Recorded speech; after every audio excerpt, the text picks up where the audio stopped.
This video was sponsored by Skillshare.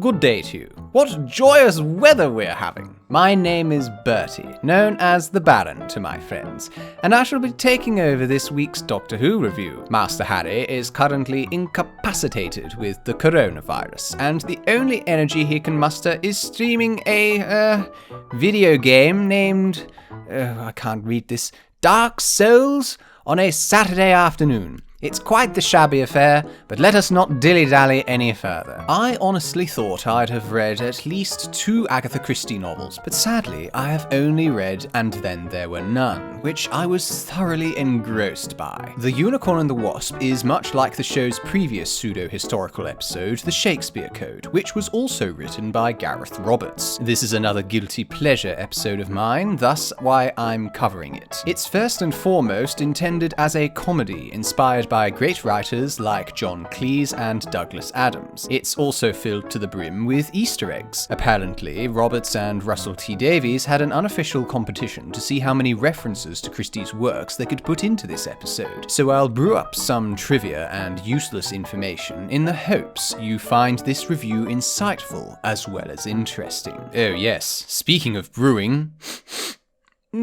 that smells like a good cup of coffee that I learned how to make with Skillshare. After watching Michael Phillips's class From Plant to Cup brew an amazing cup of coffee, I became a connoisseur of coffee in just under an hour. This is just one of countless amazing classes Skillshare has to offer. Whether you're making home movies, doing graphic design, or creative writing, Skillshare will take you to the next level in your craftsmanship. For example, I knew how to make a cup of pour-over coffee, but I didn't understand the science behind the method until I watched this class. Skillshare's treasure trove of content will help you stay inspired and enable you to express your creativity. The first 1,000 of you to click the link in the description get a 2-month free trial of Skillshare Premium, giving you access to every single class on the site. The annual subscription comes to £7 per month, which is cheaper than barista classes, so click the link below and begin your creative endeavors. Now, without further ado,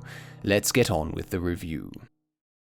Well, there's certainly no mucking about in this story. You can hear the wasp insect buzzing the moment the pair come out of the TARDIS, and we meet the first victim and the killer in the very first scene. This Professor Peach character, killed by a piece of lead piping, is quite obviously a reference to the board game Cluedo. The killer even mocks us with his superior knowledge, claiming that the professor's work will be the death of him, which is exactly what happens. I'm extremely sensitive to wasps myself, so hearing the buzzing throughout throws me into a frenzy. Unfortunately, the opening isn't quite as splendid as it all seems, with these outdated point of view shots and having the same scream sound played twice.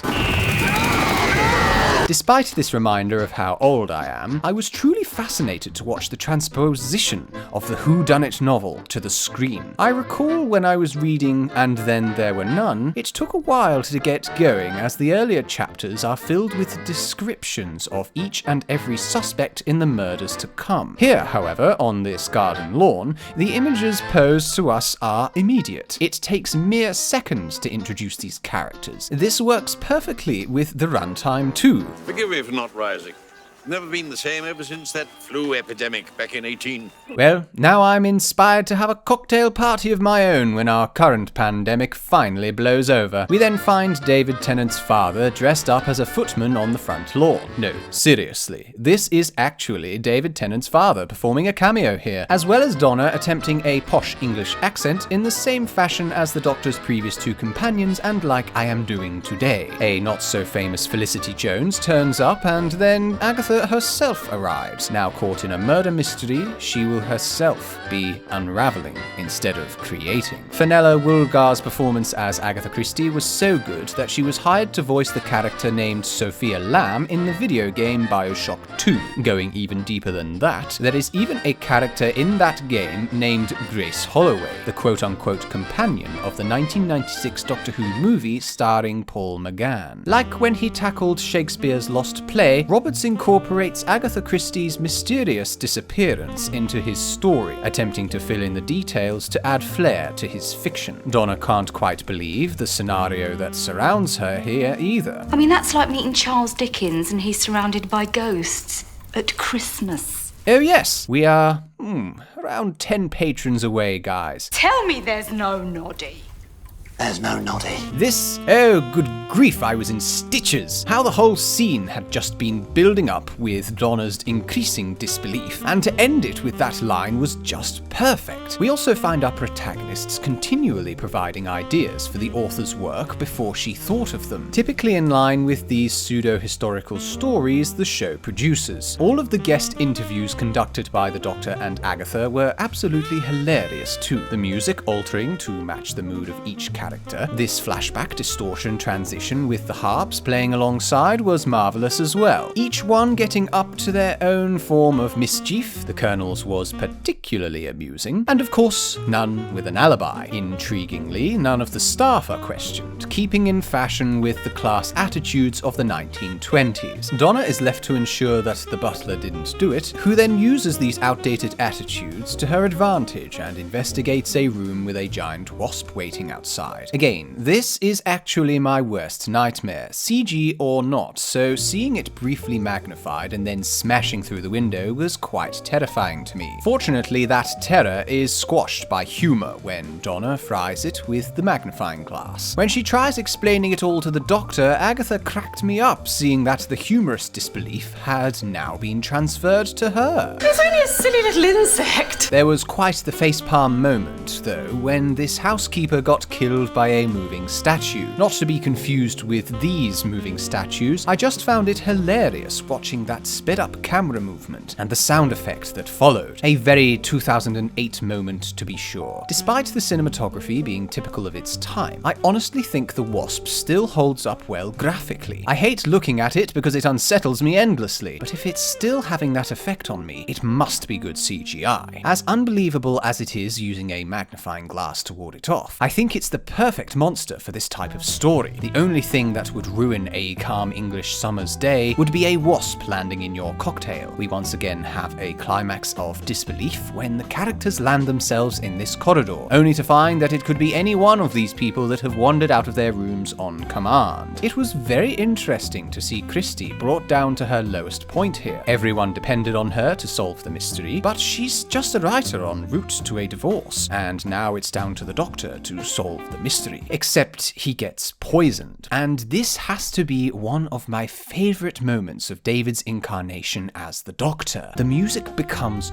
totally panic-ridden and intense, as though a mixture of his fear and embarrassing behavior spreads into everybody he encounters. The music stops as soon as he starts drinking ginger beer, and the comedy shoots through the roof once again as it becomes a charade of guessing what exactly the Doctor needs. Donna bouncing up and down like a child who's had too much sugar, salt's too salty, Camptown races. Camptown races! Then, like something straight out of a fairy tale, Donna kisses him to save his life. This reaction shot here is priceless. The best thing about this whole sequence, though, is that right before the Doctor realizes he's been poisoned, Agatha compares him to Edward Lear, author of the Book of Nonsense. Nothing in this kitchen scene makes any sense, yet it was possibly one of the most entertaining moments the show has ever produced, and yet I completely forgot about it.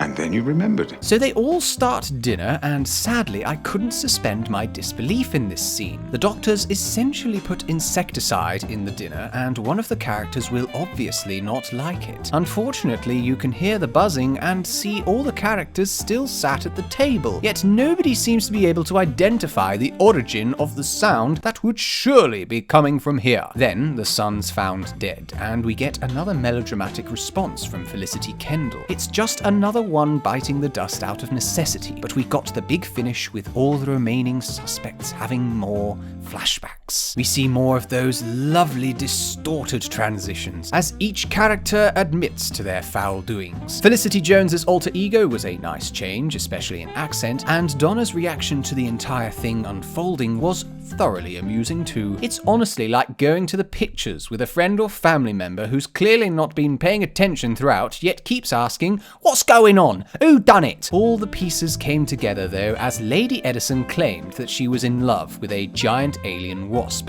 which is a load of old tosh if you ask me, but that's the solution we are given, and that's just what we have to play with. Then we get the Reverend's flashback, and good God, the lighting. Dead of night? More like mid-morning before a Sunday sermon. He then started buzzing, and I was just laughing along with these two chaps because it's just downright hilarious. The oversaturated pink lighting, just... I really liked the twist that the vicar was Lady Edison's son, and this dolly zoom here was really nicely adopted too. Even seeing her looking straight into the camera was a sinister moment for me, but there was far too much explaining on the Doctor's part for it to be comedic or interesting to me. A son deprived of a mother's love for 40 years, that's motive enough, isn't it? Yet this genetic lock thing, and a stone that absorbs the genius of Agatha Christie, it's just a bit excessive in my opinion. I definitely don't think this is Tom Goodman Hill's finest hour acting either. Don't make me angry. Then again, the script was definitely wavering at this point too. That night, the universe exploded in my mind.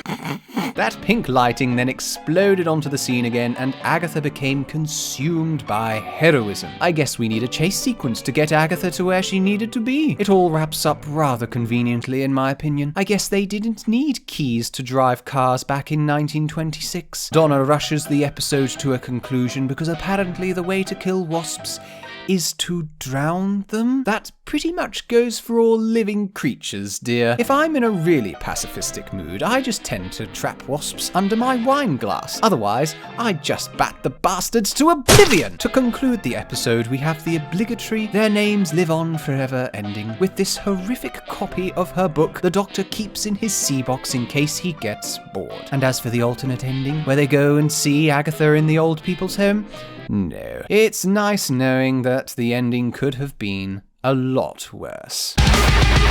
So, did it suck?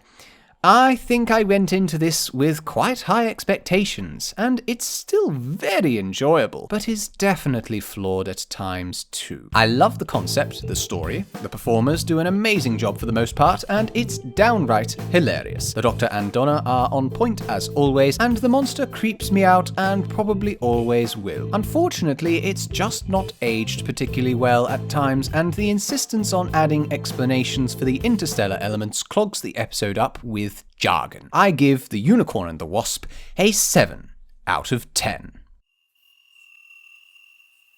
Yes, would you like to watch a review of the Lazarus Experiment?